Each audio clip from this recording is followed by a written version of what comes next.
Hey everyone, Effie here. Today I'm going to show you how I made this traveler's notebook layout using our Tall and Skinny Alpha's cover plate dies and also some of our other products like our Monarch butterfly layering dies. I'm starting off by die cutting the detail piece onto white cardstock. There's an additional die in this die collection. You have the detail piece and an open die that'll cut out a solid die cut, which you can use to back the detail die cut. And I'll show you that in just a bit, but check out this beautiful detail die cut. We also have a swallowtail version of this layering die, so be sure to check that out. I'll link it in the description box below.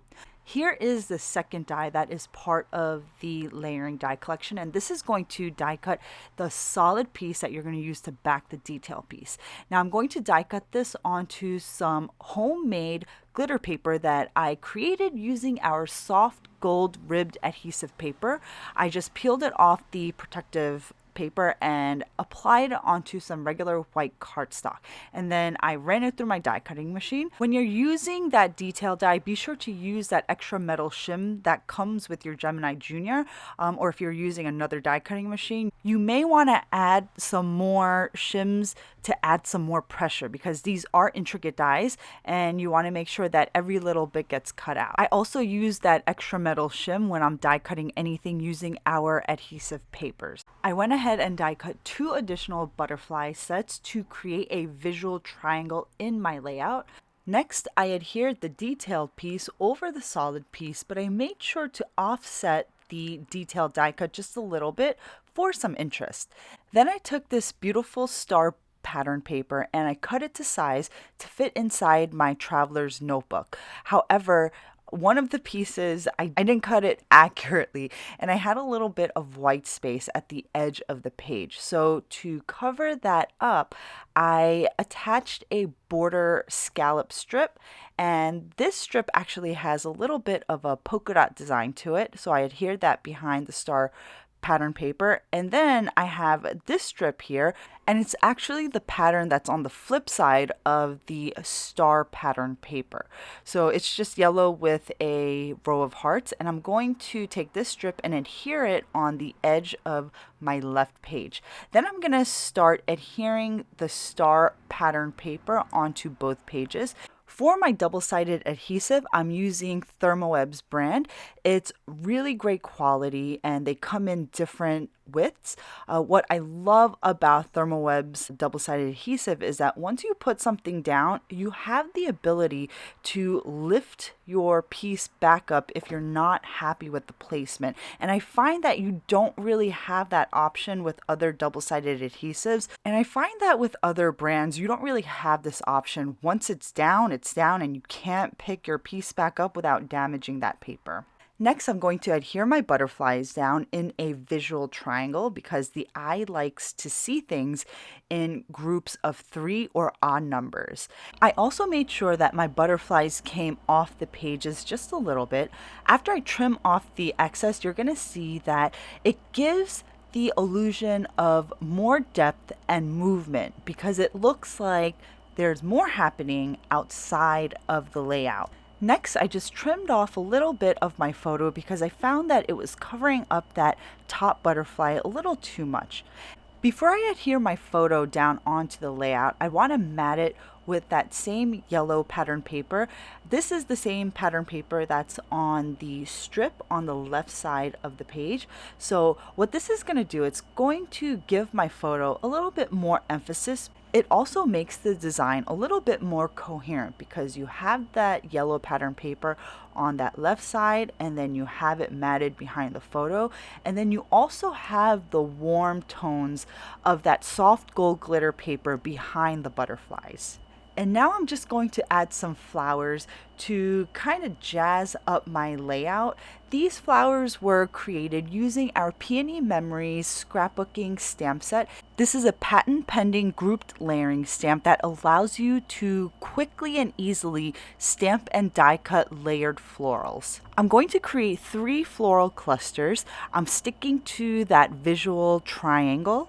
I stamped all of these florals using our Couture Color layering inks. So I have a bunch that I created beforehand, and that's what's great about our grouped layering stamp sets. They make it so easy to create beautiful layered florals with just a fraction of the effort that you'd put into making layered florals using traditional layering stamps. So even if you have no motivation to create a finalized project, what you can do is just take one of these group layering stamps and just stamp and die cut a bunch of them in one sitting. You don't have to always have a final project in mind. You can just stamp and create these beautiful flowers for future use, and that's what I did. So here you can see that I keep putting a floral in this spot in front of the swallowtail butterfly.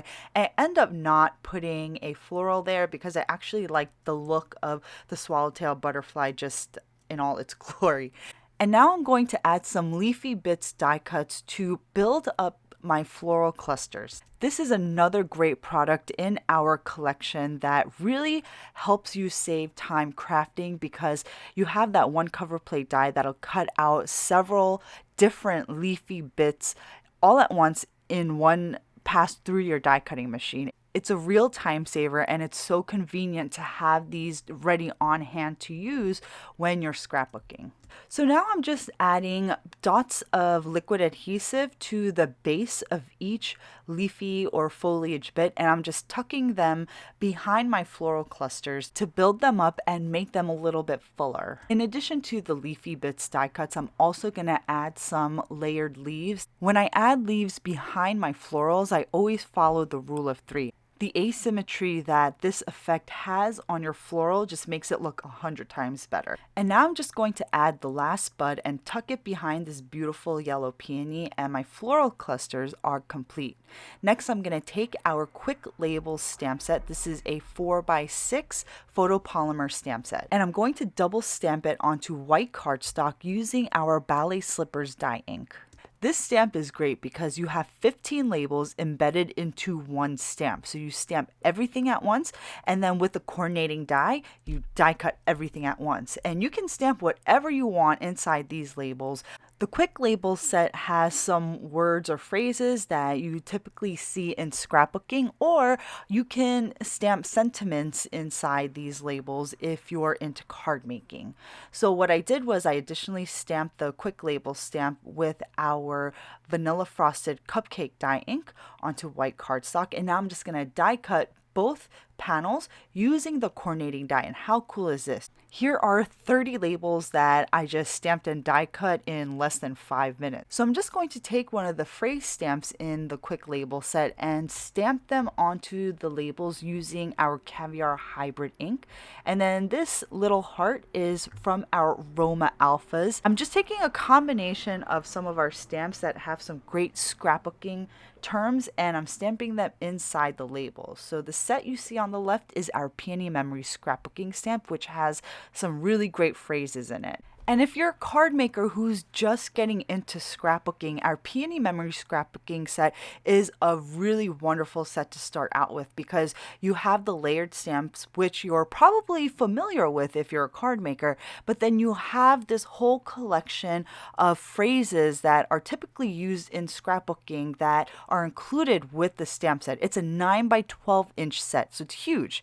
And it's a great base collection of words and phrases that you can use for your scrapbooking projects. So now I'm going to go ahead and die cut our new Tall and Skinny Alphas cover plate dies onto white cardstock. I just wanted to die cut my dog's name, which is Beanie. I didn't have a formal title in mind when I created this layout, and I used white cardstock, but once I die cut all the letters and placed it onto my layout, they kind of got lost. You couldn't see it because the die cut letters are white and the background pattern paper is pretty busy with all those stars. So what I did was I die cut the letters again onto different colored cardstock. So here you can see, you can't even see it really on screen. And I'm not going to show you the entire process of die cutting over again because it's the same thing. So here you can see the different colored letters. They show up a little bit better on the layout. And at this point, my layout or traveler's notebook spread is complete. I hope you guys enjoyed today's project and video. It's very refreshing for me to make this kind of video because I am typically a card maker, but I have been getting into scrapbooking in the last year or so, and I am loving the process. If you're also a card maker getting into the process of scrapbooking, let me know in the comments below. Are you a new scrapbooker? Are you a seasoned scrapbooker? I would love to know. And thank you so much for watching this video. If you haven't done so already, be sure to subscribe to our YouTube channel because I update it weekly. Thanks for watching, guys. I'll see you next time.